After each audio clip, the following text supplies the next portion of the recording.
Hello, everyone. My name is Eli Sherman, and today I'm joined by General Treasurer Seth Magaziner, who's going to talk with me about a little-known program called the Crime Victim Compensation Program that helps out victims of crimes and domestic violence. Treasurer, thanks for joining me.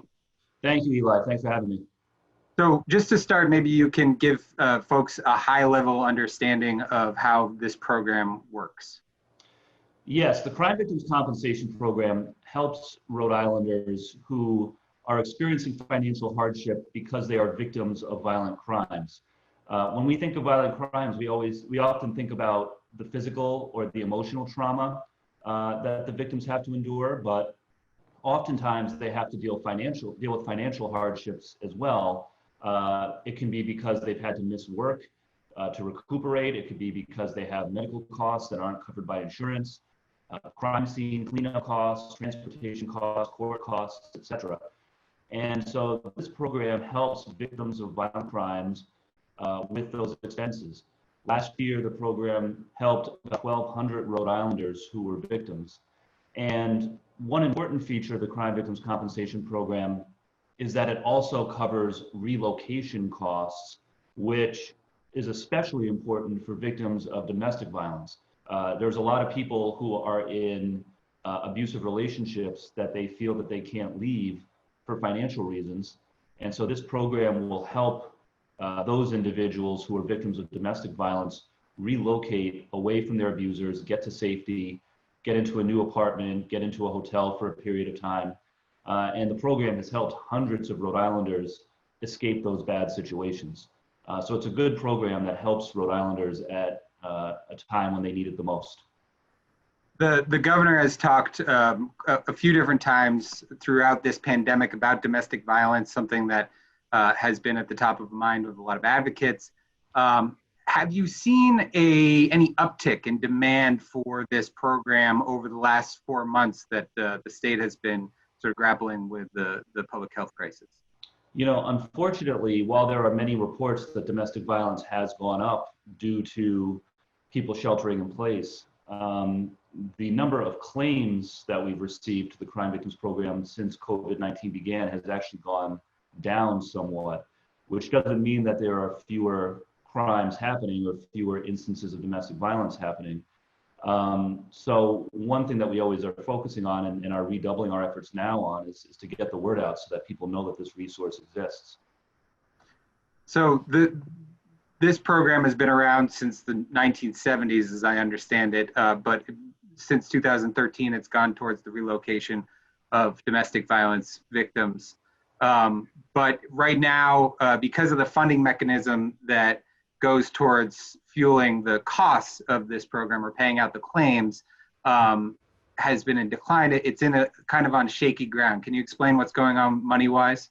Yes, the largest source of funding for the Crime Victims Compensation Program are court fees, fines essentially, that are charged to offenders. And over the last several years, those revenues, those court fees have been declining. Just as recently as 5 years ago, the program received about $800,000. We're down this past fiscal year to just over $400,000. So we've seen a really significant decline in the revenues that fund the program. For a few years, we were able to get by because the program at one point had a surplus that we were able to use. That surplus has now been spent down.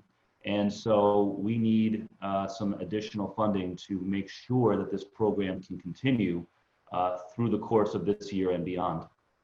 There's also a federal match that comes along with the money that's paid out at the state level for claims, right? Correct, yeah. The second biggest funding source for the program after court fees is a federal matching grant that we get every year. The federal grant size is based on how much money the state spent in the prior year. So we kind of have this downward spiral where the court revenues are going down. So each year the state revenue goes down for the program. And then because the state revenue is going down every year, the federal match goes down every year as well. So the two primary sources of revenue for the program, the court costs and the federal funds, have both been declining for a number of years now. Is there some sort of timetable as to when you think the funds might dry up altogether? Or, I mean, there'll be some revenue coming in from court fees theoretically, but those are down too because fewer cases are being heard as courts are not hearing as many cases. According to our forecast, if nothing is done to correct the situation, the program could run out of money within the next 8 to 12 months. This is a very troubling situation, and we need the state to step up and put some additional funding into this program so that the program can continue to help Rhode Islanders who are victims of crime. How much money does the program need? We believe about $350,000. And if $350,000 is allocated to the program can continue for the course of the year. And then also next year, the federal grant will be larger, the matching grant, which will help keep the system on a more sustainable path longer term. The state obviously is not in a great financial place, facing a multi-$100 million deficit for the current fiscal year. There's still no budget in place as we speak, as the state's sort of still looking to Congress as to whether or not there'll be any federal money to help out with the gaps. Any appetite from legislatures to make whole this program? Potentially. I've had conversations with the House, the Senate, and the governor's office about it. And you're right. We're facing a very unique situation where, depending on what Congress does, the state could have a $1 billion deficit or a $1 billion surplus or somewhere in between, and we won't know what the state budget outlook is until Congress acts in the next couple of weeks. I think based on the conversations I've had with my colleagues in government, if Congress does not come through with more funding for the state, then not only the Crime Victims Compensation Program, but many other programs across state government are going to have dire financial problems.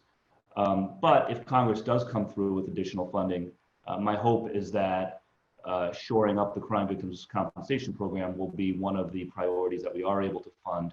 So yes, I think a lot of it will come down to what Congress decides to do. Great. Well, thank you very much, General Treasurer. Again, Seth Magaziner joining me with WPRI. You can read much more about this program on the story below. Thank you, Treasurer. Thank you. Thanks for having me.